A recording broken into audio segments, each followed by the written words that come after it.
Hi, this is two mediums, four spirits, and one Scrooge. A special episode of Dark Dealings. I'm here with Opie. Opie, you mind introducing yourself?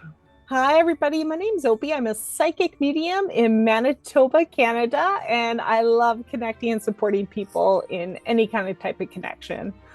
And we've had occasion to work together and meet in the past, and I admire your ability and your career path. And I wanted to bring you in on this special Christmas episode. I'm Kevin Whitaker. I'm a psychic medium. I do readings. I've been on a few TV shows, Knock Knock Ghost, Ghost Hunters of the Grand River, and soon I finally get to announce it. Snooki, Paranormal Rookie with Snooki from Jersey Shore. She's going to surprise so many people. So just wait for it. But I'm excited for it. That will be coming out in October 2026. Let's kick it off. We have four ghosts to dissect tonight, and we wanted in our best way or in our expertise to be able to share our thoughts on each of these ghosts based off of our experience with spirit, with higher self, with doing readings, with paranormal investigation. So I thought we'd kick it off. So we both have recently watched the 1984 version of A Christmas Carol. Like a complete OCD nerd, I have to read this every Christmas. It's like I have to have some sort of seasonal reading, and it happens to be Charles Dickens' A Christmas Carol. That's amazing. I have to say, it's so heartwarming to watch that. It was the first time I watched it, and it was really seasonal. So I love that. And I remember being that 13-year-old who was watching this for the first time and staying up to see it because I've read the story so many times. My first introduction to A Christmas Carol was the musical one from like the 70s. And I was like, what the heck? But obviously fell in love with it. But the George C. Scott version, the 1984 Hallmark version, is the one that is very dear to my heart. So for those who haven't seen A Christmas Carol, almost everyone knows who Scrooge is. We use it now to define anyone who's selfish or greedy.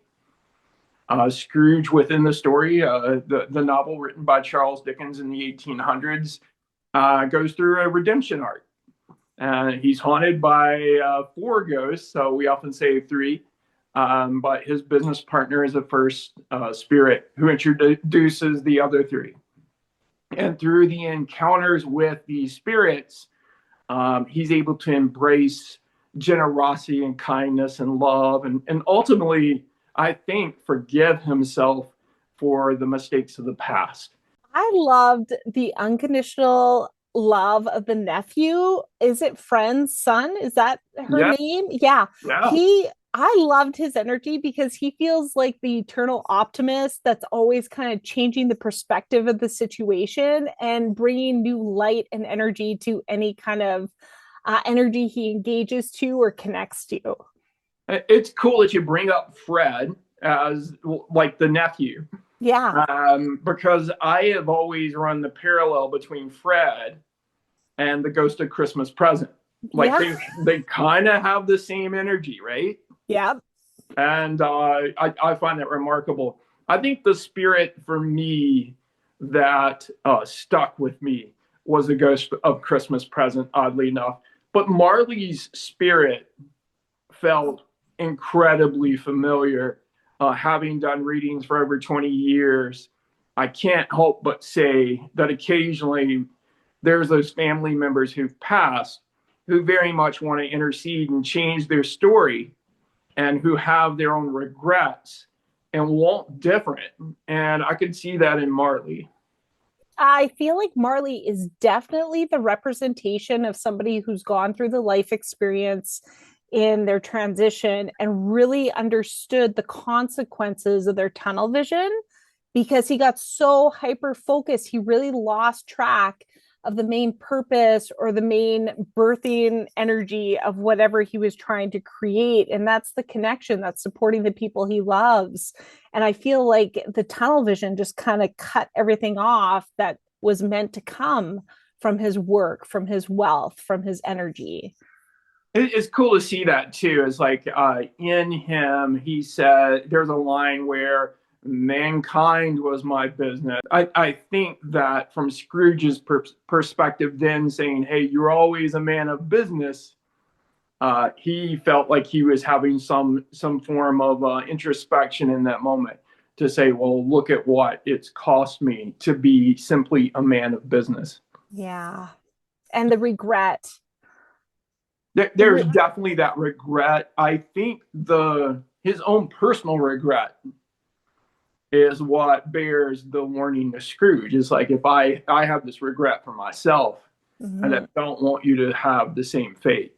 Yes, I find when these types of energies come in the form of spirit, either through mediumship or like house clearings, different aspects like that, they really get stuck and they have a hard time moving forward from it. And that's where we kind of, as mediums, kind of step in and kind of align either the shift or perspective or pushing through the forgiveness of self.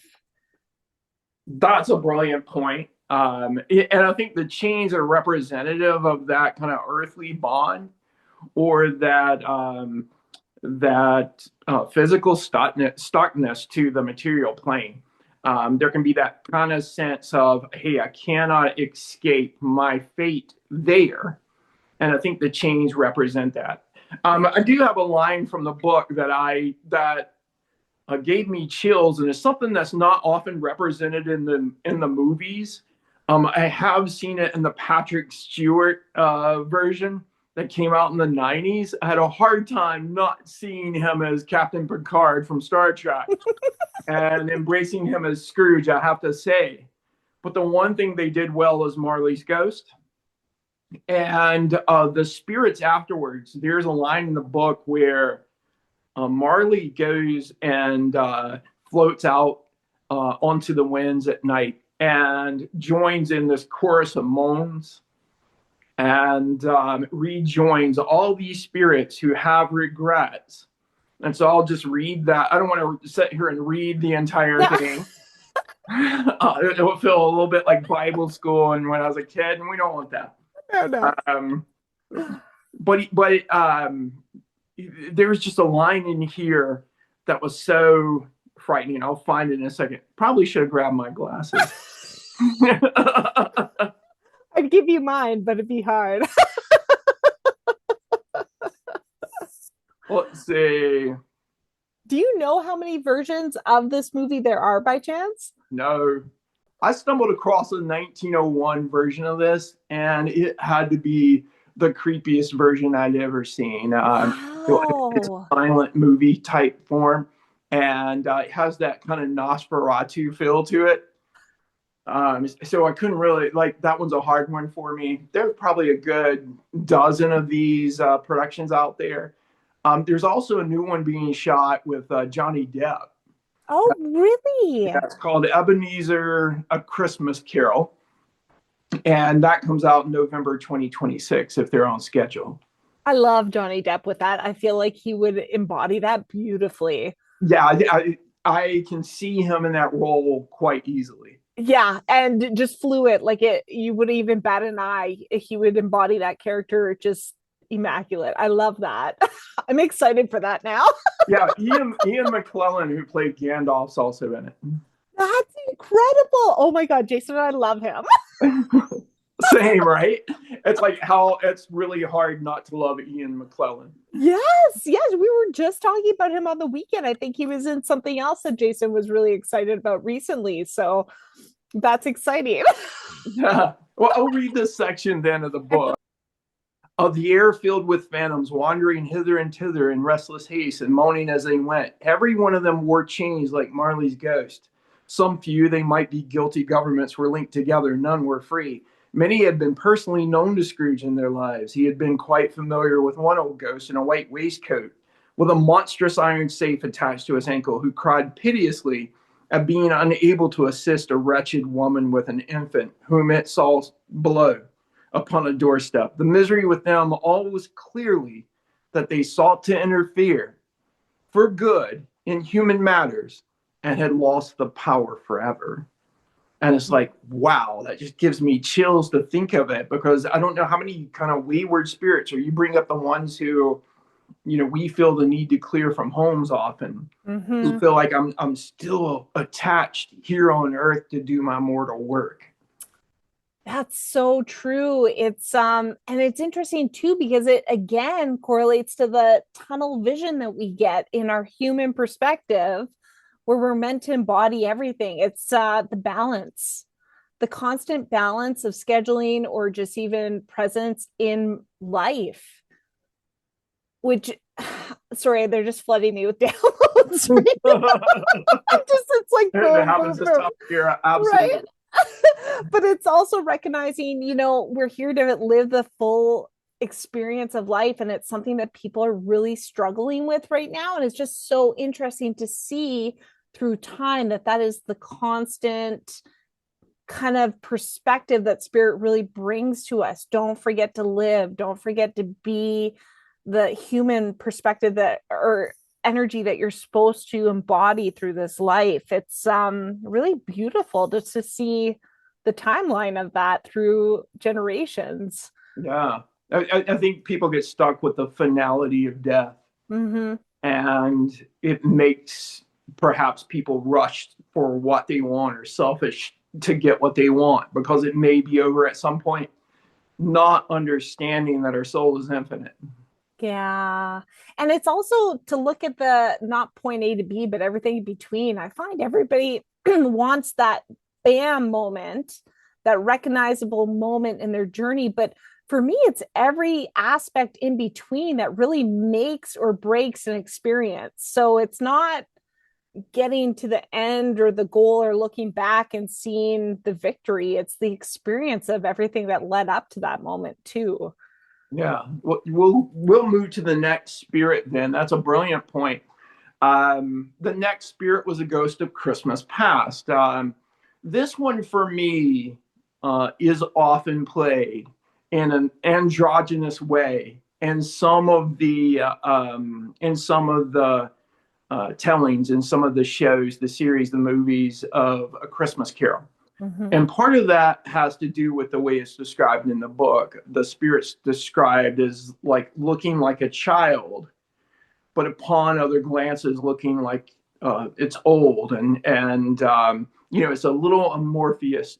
It's described in a way where it's like you can't make out whether it's male or female at times, and I think I think productions do their best to capture the essence of that. And I don't know that any single one ever has. I found a cartoon maybe 15 years ago that came out in the 70s. And they did a good job of like warping the facial features and stuff. But I think that's something maybe better for animation. Yes. Yeah. Yeah, it is wild.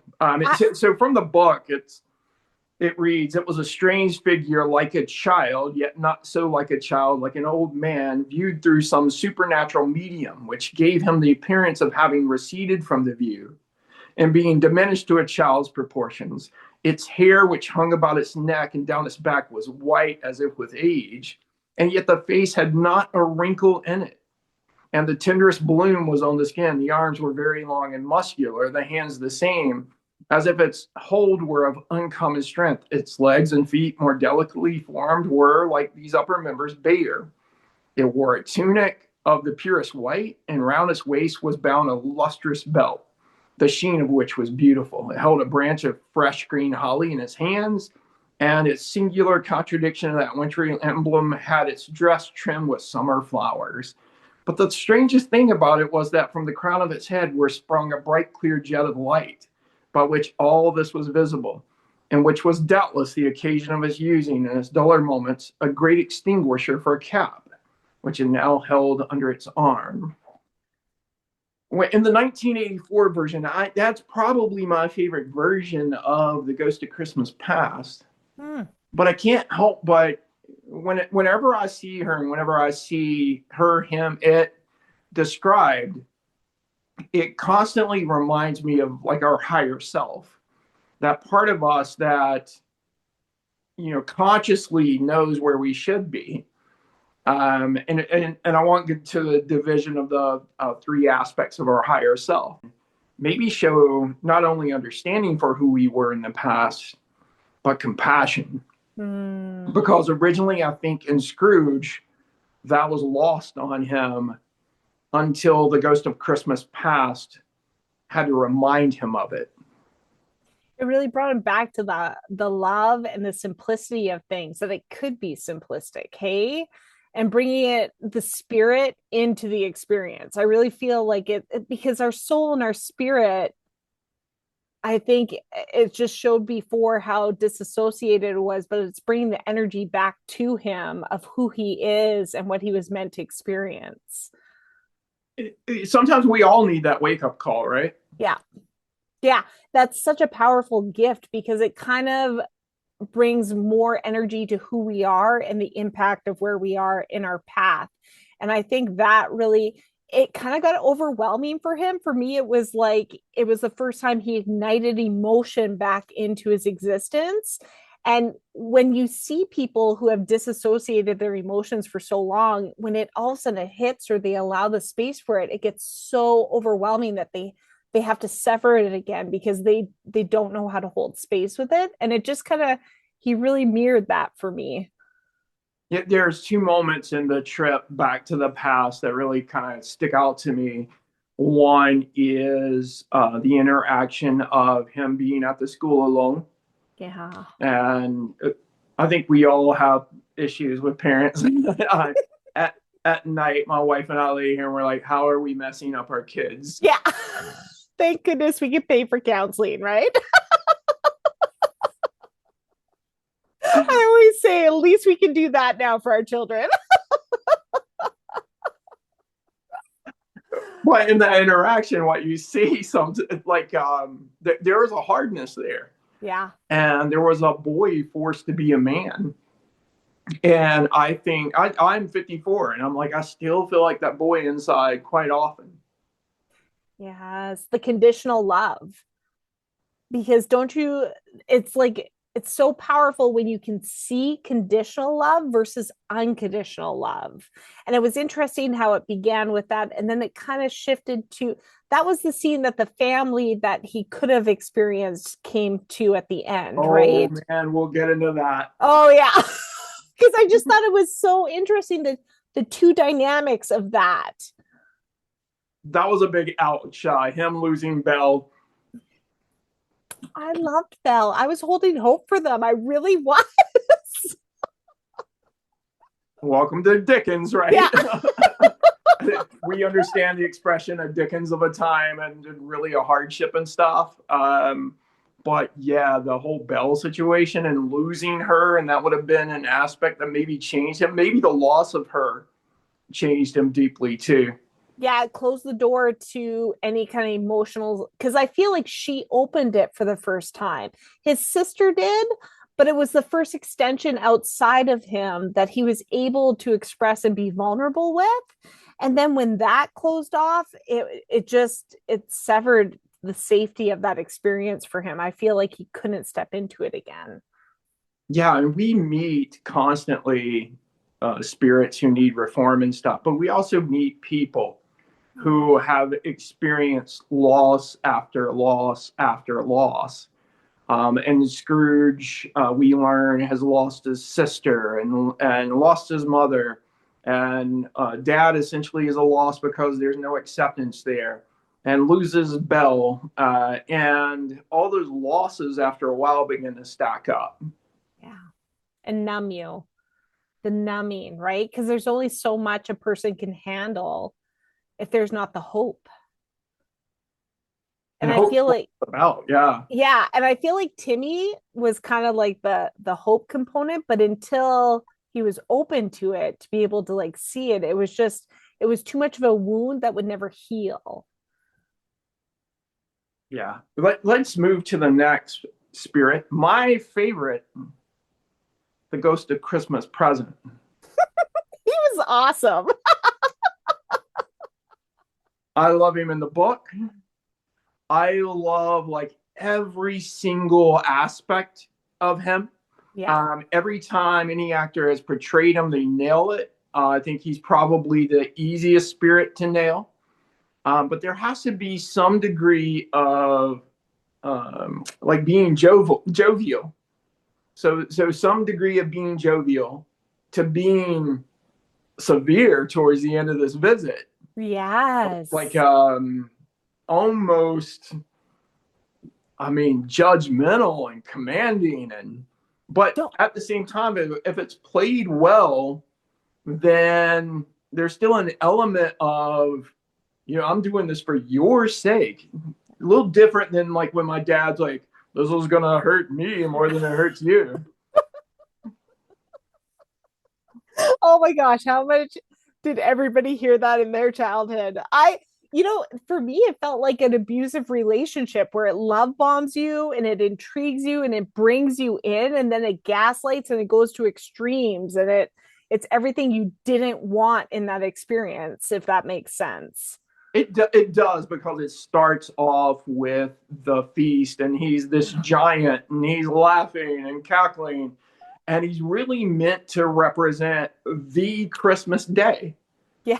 There's a line where he asked if Scrooge had met any of his brothers in these days past, and Scrooge asked, "Well, how many do you have?" And he says, "More than 1,800," and starts laughing. And as a teen, that puzzled me a bit, but then I got to thinking, well, this was written in the 1800s. The idea then was that Jesus starts the clock at year 0 or year 1, and so if there's been some form of Christmas Day for all those years, then there would be 1,800 versions of him. Interesting. That makes sense. I was not aware of that. Thank you, Kevin. I had no idea to the reference of that, but that makes complete sense because I didn't understand that. Yeah, and I think he, to me, is the most intriguing spirit. I've had this theory for a while that some people look at me and they think, well, he is this guy is a wackadoodle, but I've made a career on being wackadoodle. But I believe in the same way negative entities can be made manifest through negative actions, then positive entities can be made whole through positive actions. I believe maybe Santa is the greatest spell put on the world. But I think in a certain way, the Ghost of Christmas Present represents all that great amity, all that great generosity, wrapped up in this one figure who exists only on this day.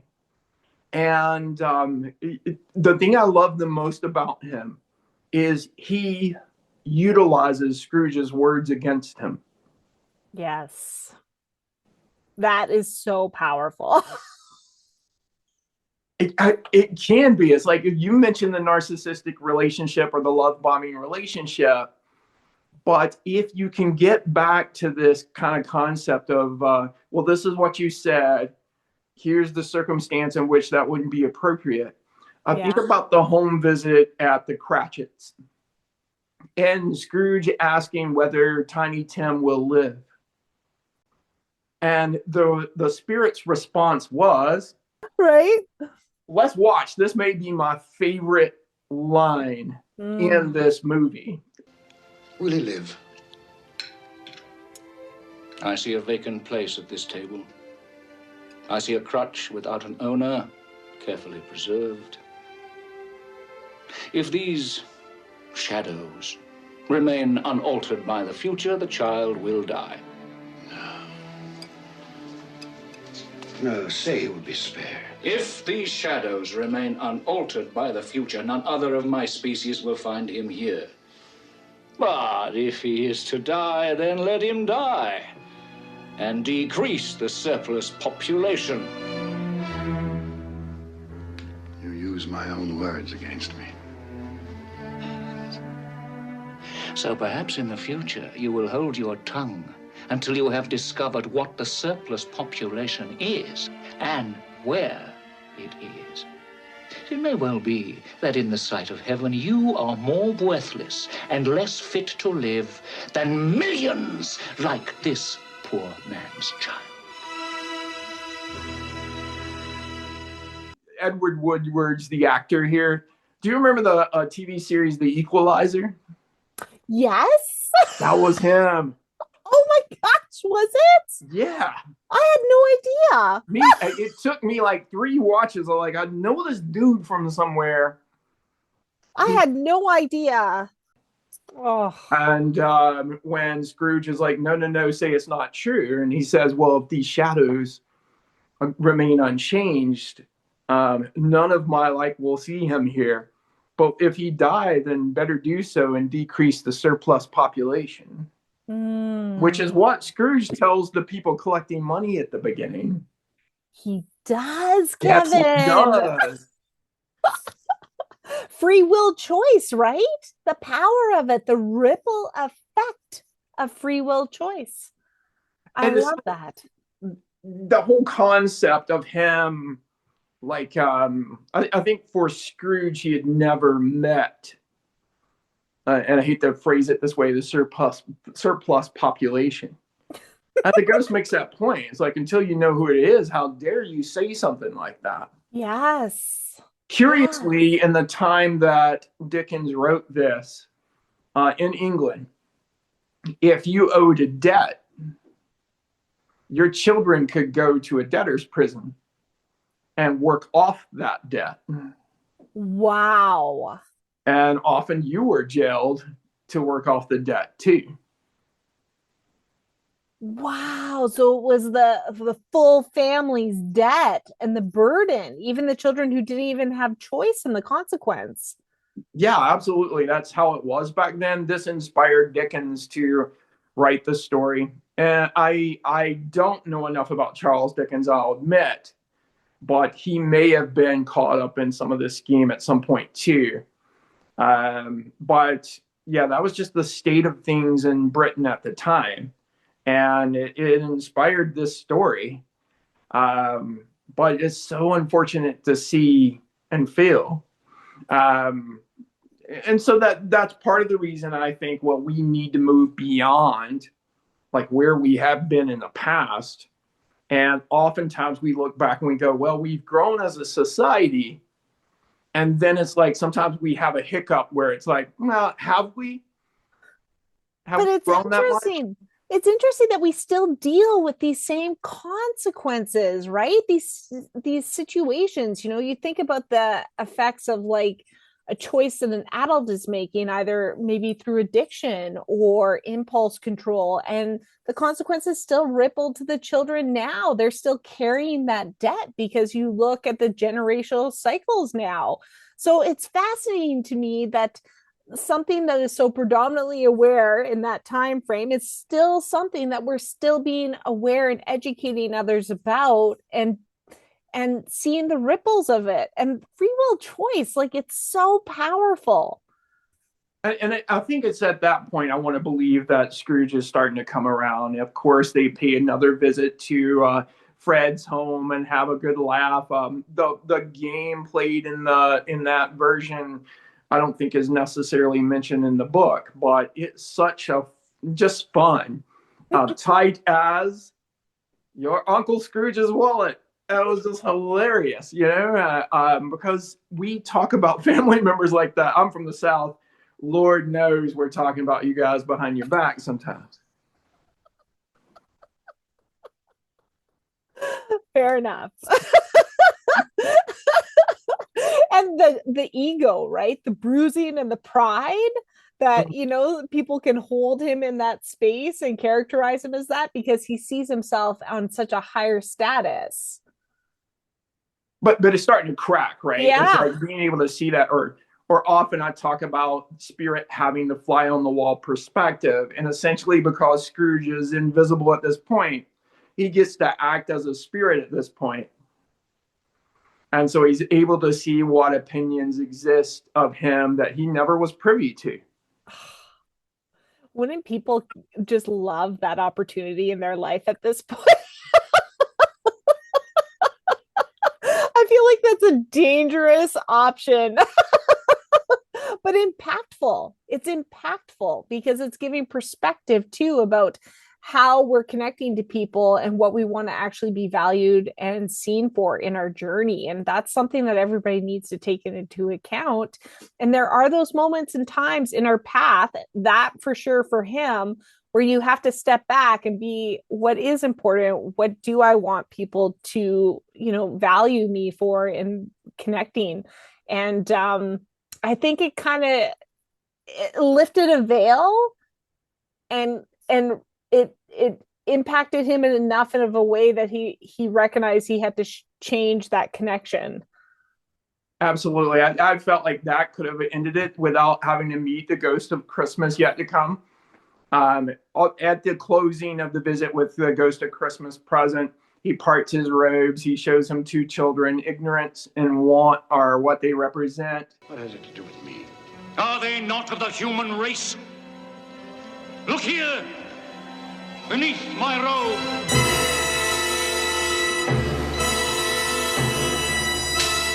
Look upon these.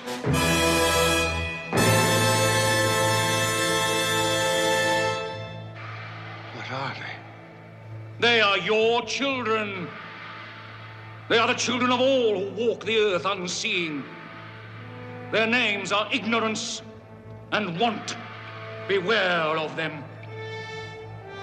For upon their brow is written the word doom. I think that's still alive today. The fact that we can be so very ignorant. I don't know that necessarily social media helps, and that both sides of the spectrum end up in these echo chambers. And Yes. rather than making us more intelligent or understanding the perspective of those who would debate us, both of us end up just having our side spoken to. And we can be convinced of our rightness or righteousness, but it's just another form of ignorance. Mm-hmm. And then when we start thinking of want, it's a shame how often, no matter how the economy is or how wealthy people become, that there's still this degree of want, famine, homelessness in today's society. I feel like that's something that could be corrected if enough ingenuity got behind it. Agreed, 100%. You could have said that more on point. And the right fight, right? It's the justification, the right fight in the experience. I feel like that point in the movie really gives the ripples of consequences and choice and actions, and seeing the different aspects most people don't get to see, because every choice has an aspect that impacts something external to us. So it's such a great point in time to recognize that and know what kind of ripple we want to put out into the world. Exactly. Yeah. Brilliant. The last spirit is just a creepy ass spirit. Let's take a look.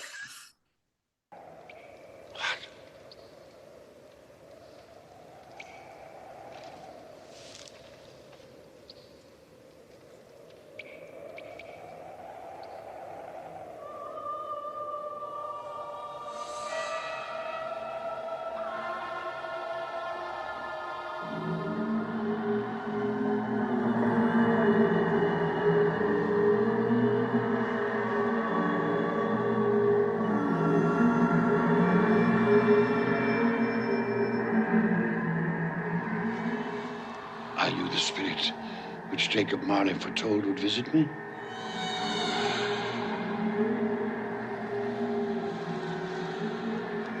Then I am in the presence of the ghost of Christmas yet to come, am I not?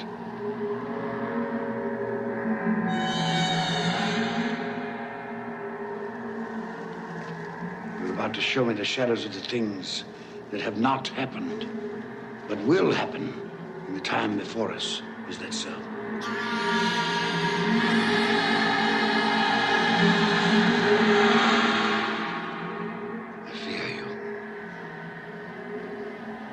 more than any specter I have seen.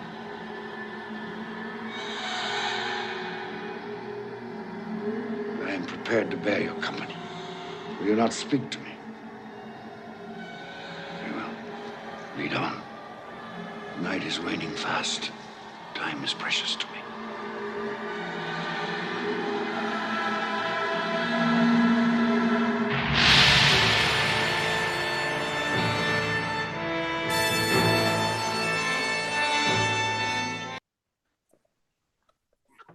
He was my favorite, just so you know. The way that they did him, this spirit in this production, the 1984 version, was just incredibly creepy. We have investigated a shadow man in Dark Dealings, and I remember specifically walking into that house, sort of knowing what we're going to come up against, but at the same time, with every investigation, you have to have an open mind. Yeah. But on the car ride way out there, a nice 2.5 hour drive, Liam and I make the joke. I was like, what if it looks like the ghost of Christmas yet to come? That was us. That we were like, okay, maybe we retire at this point. It reminded me of the shadow people that haunted me as a child. Like, it was very on point. And when I saw how they characterized this individual, I was like, there is no way the person that made this did not experience mediumship. I think that's the point. I think that's why I wanted to drag you in on this, is because of the spirits I have seen. Yeah. Marley, the spirits around Marley in other productions, and this Ghost of Christmas Yet to Come are the ones who are most like the ones either my team or the teams I've been on or have come across. And I think it's meant to be the type of spirit that gives you chills or that causes you pause, or in this production's crude way of it speaking. Yeah. And its ability to try to communicate.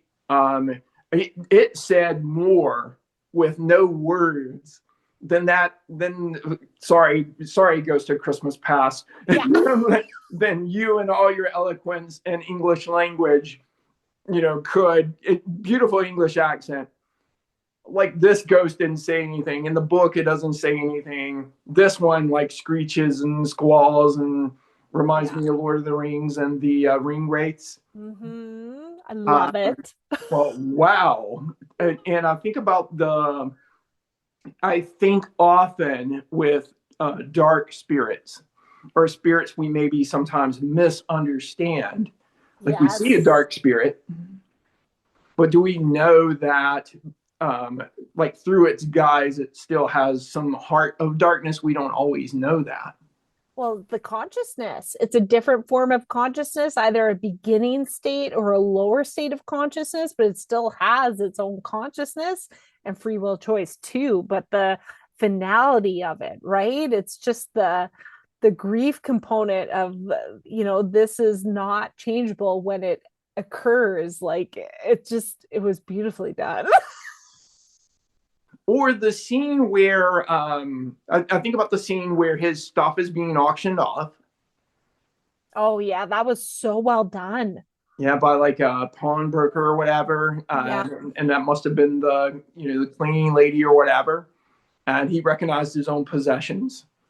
And then the scene where he's in the bedroom, and there's this nice Scrooge-sized lump under the bed.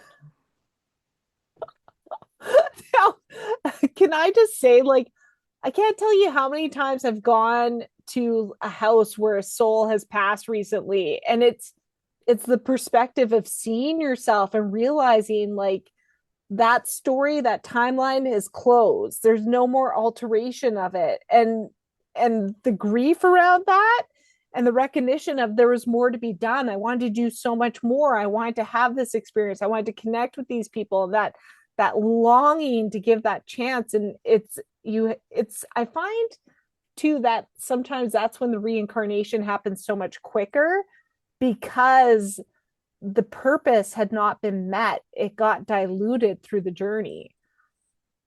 Yeah, it's time to recycle, start it over, and let's hope you learn your lesson this time around. Yes.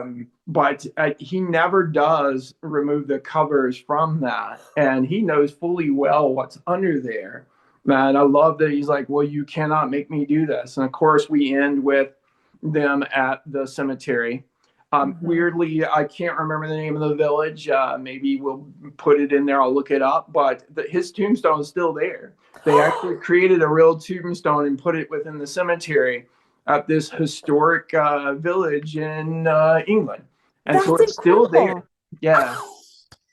But he wipes it off. He wants to know whether he can sponge away the writing on this tablet. Wow. I think in that moment, he's not so much concerned with dying, but he's concerned with dying in his present state.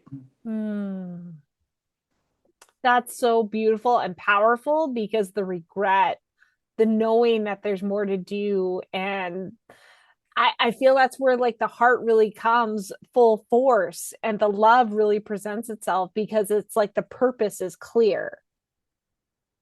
Absolutely. It's like I've gotten those spirits within sessions. Today, one of today's readings, one of the spirits was giving me a sense of, hey, my time just ran out. I had so much more to straighten out and do. But often we don't know when, well, most people don't know when they're going to be called home.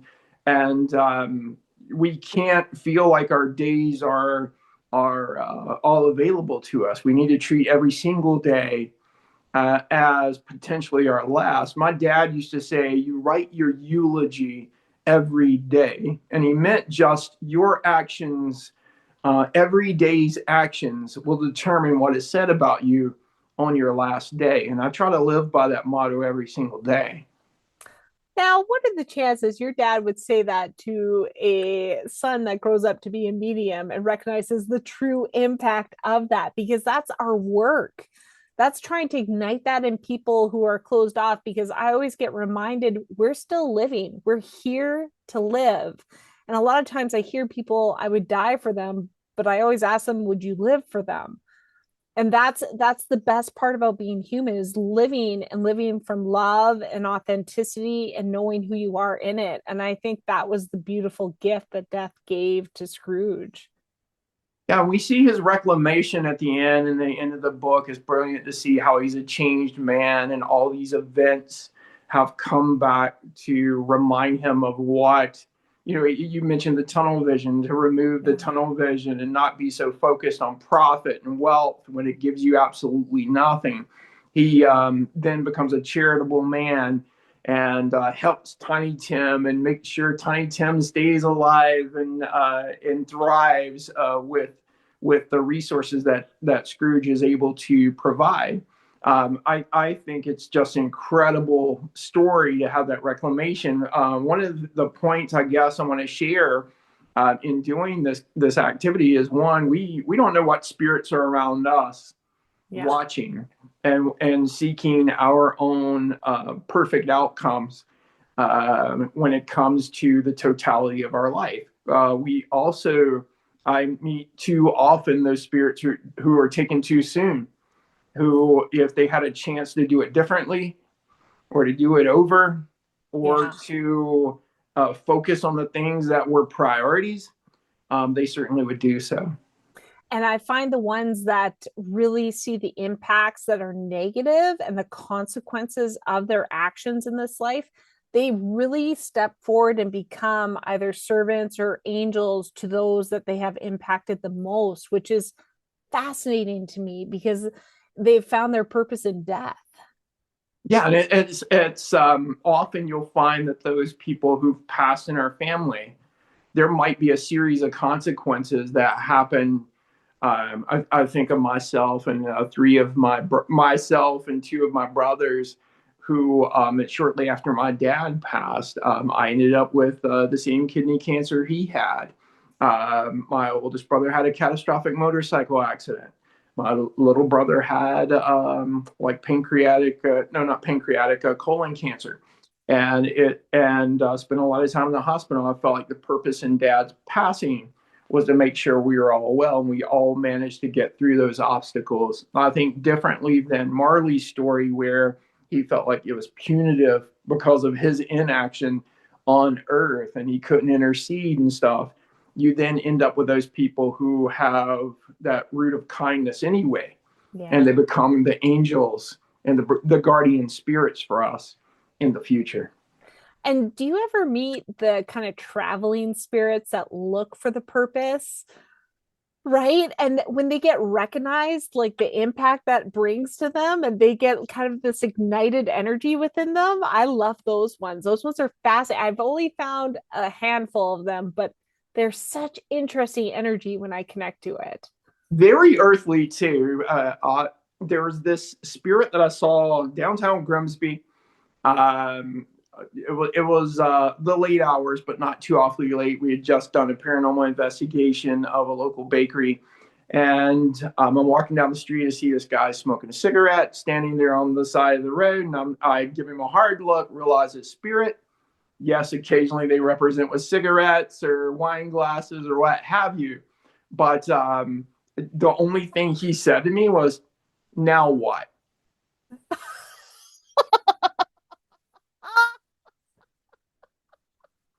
And only weeks later, it's like I realized who he is. I've been able to figure it out. And I'm like, okay, he's trying to figure out his purpose of being on the other side. It's like, now what do I do? But I'll never forget just locking eyes with that spirit. And that's what he gives us. That is absolutely profound. And the irony of that is hilarious, right? Kevin, that is not by chance. Go figure you would run into that spirit. Honestly, that energy frequency. Weirdness magnet. I love that. I love that. But isn't that the beautiful part about being a medium, is that we have such diverse joy in these weird experiences and appreciation for it, because we kind of get to see a little bit of a deeper perspective of things. And I think that's a beautiful part of this movie, because it kind of ignites that for people. It sees the different access and the different levels that we take for granted in our work, that we get to see and have a deeper appreciation for life on a daily basis. And I have to think of Scrooge as a medium. Yeah. And it's just been activated in that moment. And he has these encounters with spirits. It can be debated whether or not there was a spirit at all, whether it's just indigestion or whatever, like they suggest in the book. But, or someone once told me there was only one spirit, it was Marley, and the rest is just dream. I think that's the beauty of literature and TV and movie production is we can think around it and apply it where it needs to be. But I see Scrooge as a medium, and I think the most important message, and we can close with this, is a sense of, don't go through life with your eyes closed. Yeah. Like open yourself up to the connections you can share with other people. Open yourself up to being that resource for those in need. Yeah, and trust in the process of it, and not get lost in the hardship, because there's always a purpose with it. And just to know that even though we don't have access to the ripples of our actions and choices, know that when we lead with love and conscious effort through it, the ripples really go significantly through time. I love what you just said there. Do you have any projects or anything coming up that you want to share? Well, I'm actually doing a live audience read in Regina. Even though I live in Manitoba, I have a great community in Saskatchewan. So it's an 800-person audience read that I'll be doing in February there. So I'm really excited. That is exciting. Thank you so much. Yeah. And I'm going to be stepping more into some teaching and connecting to my community in that way in 2026. So I'm really excited. It's something I really enjoy doing, is igniting people's empowerment in who they are, in their intuition and connection to spirit. I think that's brilliant. Opie, thank you so much for this. Thank you so much, Karen. It's been incredible. And I'm so excited to now incorporate this movie into our traditions each year, because that was a great movie. This is the one that I think the family looks forward to seeing. I'm also addicted to A Christmas Story. Yeah. And sometimes that one gets mixed reviews, but I adore that leg lamp, everything like that's my jam. But yes, incorporate this into your family traditions. We're wishing you all the best holiday, good Yule, happy Christmas, and a beautiful new year. Yay. Thank you, Opie.